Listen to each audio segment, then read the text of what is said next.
ओम शांति। जब हम ये सुनते हैं एक बाप दूसरा ना कोई, तो हमारे मन में क्या क्या बात आती हैं।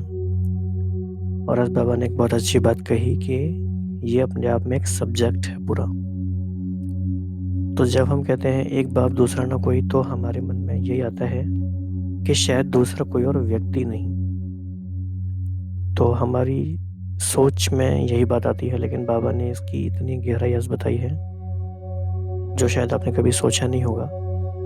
तो उस गहराई तक आज पहुंचने की कोशिश करेंगे और कुछ बातों पे और फोकस करेंगे। एक बात तो ये है कि जब भी कोई हम अव्यक्त मुरली रिवीजन कर रहे हैं, तो हमारा फोकस इन्फॉर्मेशन पर उतना नहीं होना चाहिए जितना कि एक्सपीरियंस पर होना चाहिए। So this revision is an opportunity to step into an experience. और एक बात ये भी हमें याद रखनी है, क्योंकि जितनी बार भी अव्यक्त मुरली को गहराई से पढ़ेंगे, इतनी सारी नई नई बातें निकल कर आती हैं। तो हमेशा हमें याद रखना चाहिए कि we have to read between the lines. मतलब कि जो गहरा मीनिंग छुपा हुआ है उसको हमें खोजना है, उस मीनिंग को हमें पकड़ना है।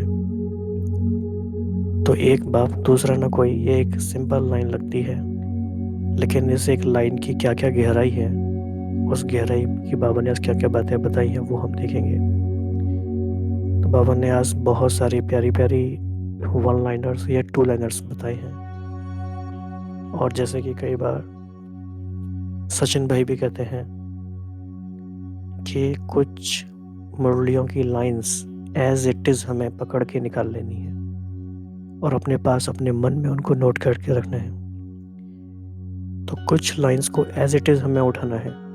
तो कौन कौन सी वो लाइंस आज होंगी, उन पे भी हम फोकस करेंगे। तो बाबा ने सबसे पहले पूछा कि जैसे बाप बच्चों की श्रेष्ठता को जानते हैं, वैसे आप सभी जानते हो इतना नशा रहता है, वह समझते हो, कभी रहता है कभी नहीं रहता है। बातों को देखते हो या बाप को देखते हो, किसको देखते हो? तो इन प्रश्नों पे विचार करने के लिए हमें वैसे बहुत अधिक समय चाहिए। ऐसे प्रश्नों को लेकर हमें बैठ जाना चाहिए, या बैठ जाने से मतलब है कि ऐसे प्रश्नों को अपने मन में बिठा देना चाहिए। फिर हर कार्य करते हुए भी उनको सोचते रहना चाहिए कि बाबा ने हमसे ये क्यों पूछा है। तो जितना जितना उस प्रश्न की गहराई में भी जाएंगे, तो भी हम योग युक्त होते जाएंगे, क्योंकि बाबा ने कहा ना, मनन करते करते मगन हो जाएंगे। तो मुख्य बात क्या है, बातों को देखते हो या बाप को देखते हो? तो अब बाबा ने कुछ एक तरह से डिस्क्लेमर वाली बातें आज की मुरली में कही हैं। तो बाबा ने क्लियरली बोला कि क्योंकि जितना बड़ा संगठन है, तो बातें भी तो इतनी ही होंगी ना। बातों का होना यह तो संगठन में होगा ही। तो कोई भी ये ना समझे कि इतनी बातें क्यों आती हैं, भिन्न भिन्न वैरायटी की बातें क्यों आती हैं। तो बाबा ने कभी नहीं कहा कि बातें नहीं आएंगी। तो ये डिस्क्लेमर है कि बातें तो आएंगी ही। लेकिन अब प्रश्न ये है कि बातों के समय बाप याद रहता है? और फिर एक अल्टीमेट लाइन है कि यह नहीं सोचो कि बातें ख़त्म हो तो बाप याद आए, लेकिन बातों को ख़त्म करने के लिए ही बाप की याद है। तो ये लाइन तो कमाल की लाइन है। ऐसी लाइंस को मैं लिख के, इनका प्रिंट आउट लेके कैसे भी करके अपने आसपास लगा लेना चाहिए, जब तक कि वो हमारे माइंड में परमानेंटली फिट ना हो जाए। तो क्या है इक्वेशन, बातें ख़त्म हो तो बाप याद आए? ऐसा नहीं होगा। बातों को ख़त्म करने के लिए ही बाप की याद है। So this is important time. बातें ख़त्म ही तब होंगी जब हम आगे बढ़ेंगे। ऐसे नहीं बातें ख़त्म हो तब हम आगे बढ़े। हम आगे बढ़ेंगे तो बातें पीछे हो जाएंगी। क्या बात है, वाह। हम आगे बढ़ेंगे तो बातें पीछे हो जाएंगी। रास्ता नहीं आगे बढ़ता है, चलने वाला आगे बढ़ता है। कभी रास्ता आगे बढ़ता है क्या? तो चलने वाले हम हैं। हम आगे बढ़ेंगे तो बातें पीछे रह जाएंगी। कोई रास्ता पार करने वाला सोचे, रास्ता आगे बढ़े तो मैं बढ़ूं। रास्ता तो वहीं रहेगा, लेकिन उसे तय करने वाला आगे बढ़ेगा। तो साइट सीन नहीं आगे बढ़ेंगी, लेकिन देखने वाला आगे बढ़ेगा। तो यह शक्ति है।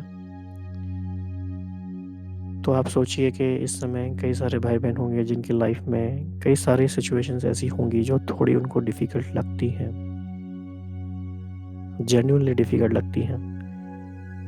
लेकिन आप सोचो कि अगर वो सिचुएशन सॉल्व हो जाए तो आप आगे बढ़े। अगर आप ये सोचेंगे तो नहीं होगा। आप आगे बढ़ते रहेंगे, जो मंजिल की तरफ बढ़ने वाला है वो आगे बढ़ता रहेगा, तो साइड सीन्स अपने आप ही पीछे रह जाएंगी। तो ये शक्ति है। एक बाप दूसरा न कोई, यह पाठ मनसा वाचा कर्मणा में निरंतर याद है। अब इस बात की क्या डेप्थ है। दूसरा कोई व्यक्ति नहीं है, यह भी एक सब्जेक्ट है। लेकिन कोई वैभव है, कोई विघन है, कोई व्यर्थ संकल्प है। अगर एक बाप और दूसरा व्यर्थ संकल्प भी होगा तो भी दो हो गए ना। तो आप सोचो, ये इसकी अल्टीमेट गहराई है।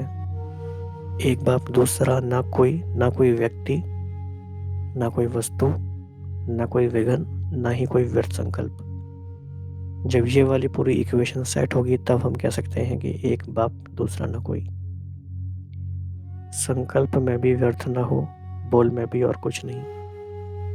आत्माओं से संपर्क निभाते स्मृति में बाबा।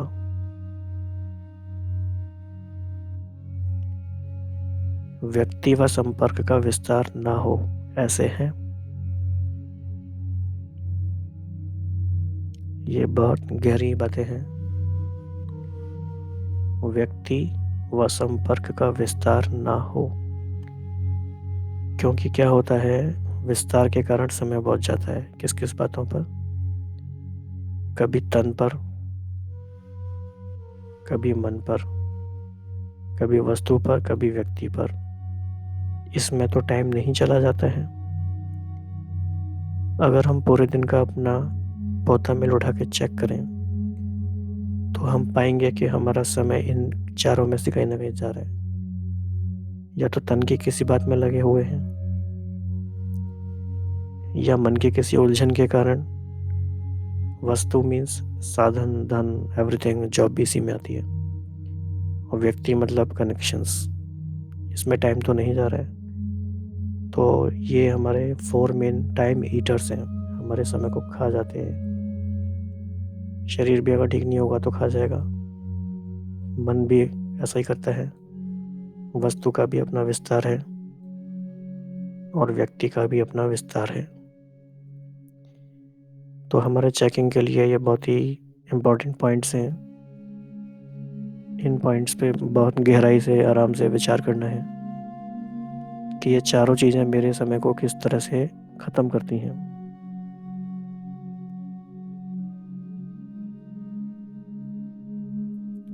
क्योंकि क्या होता है, एक विषय साइकिल है।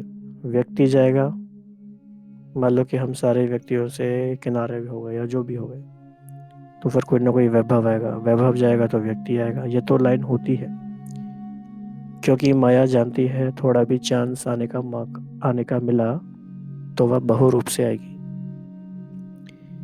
तो एक रूप से नहीं। अब बाबा का आप एक्सप्रेशन देखिए, बाबा ने क्या कहने की कोशिश की है।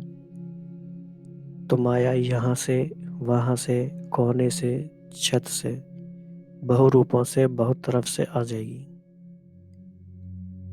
तो माया का भी संपूर्ण ज्ञान मुरलियों के माध्यम से मिला है।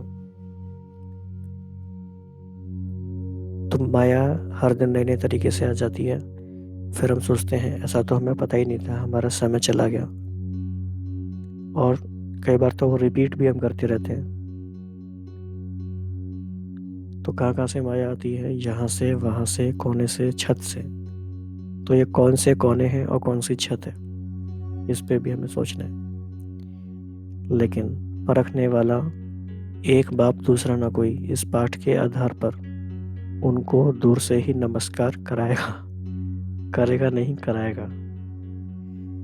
तो एक एक शब्द पे अगर हम ध्यान दें तो उसमें यही बात थी, रीड बिटवीन द लाइंस। एक एक शब्द में गहराई है, क्योंकि जब हमने पहली बार पढ़ा तो हमने भी इसको ऐसे ही पढ़ा, वह दूर से ही नमस्कार करेगा। लेकिन बाबा ने कहा करेगा नहीं, कराएगा। तो माया को दूर से ही नमस्कार करने में और माया से दूर से नमस्कार कराने में क्या फर्क है, इस पे भी हमें विचार करना है। तो एक बाप दूसरा न कोई, या चारों तरफ का वातावरण हो। ये लाइन भी बहुत गहरी है। तो ये कैसा वातावरण होता है? चारों तरफ का वातावरण ऐसा हो, एक बाप दूसरा न कोई। ऐसे हमारे सेंटर्स का वातावरण भी हो, ऐसे हमारे घर का वातावरण भी हो, क्योंकि नॉलेज तो सब मिल गई है।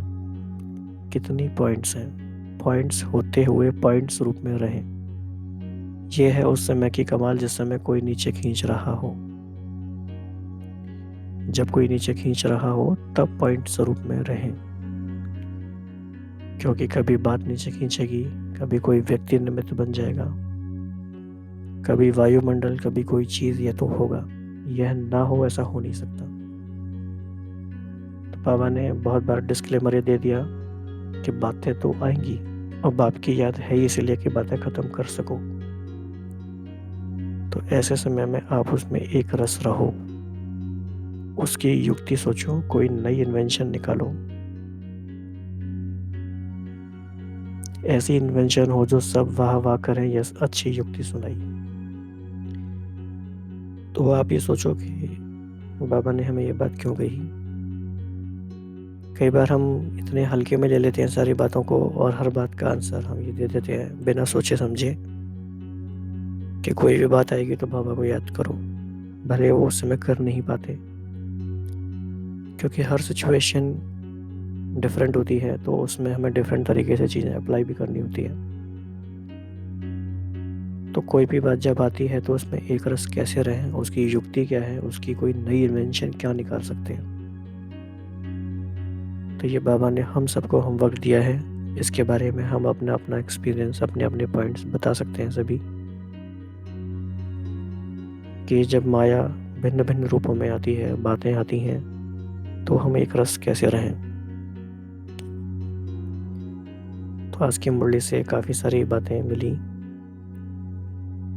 तो सबसे मुख्य बात हमने यही देखी कि एक बाप दूसरा ना कोई, ये अपने आप में एक सब्जेक्ट है, और जब दूसरा ना कोई तो ना ही कोई व्यक्ति, ये तो चलो हम सब समझते हैं। ना कोई व्यक्ति, ना कोई वस्तु वैभव, ना मन की कोई बात, ना कोई विघन, ना कोई व्यर्थ संकल्प। कोई व्यर्थ संकल्प भी दूसरा नहीं।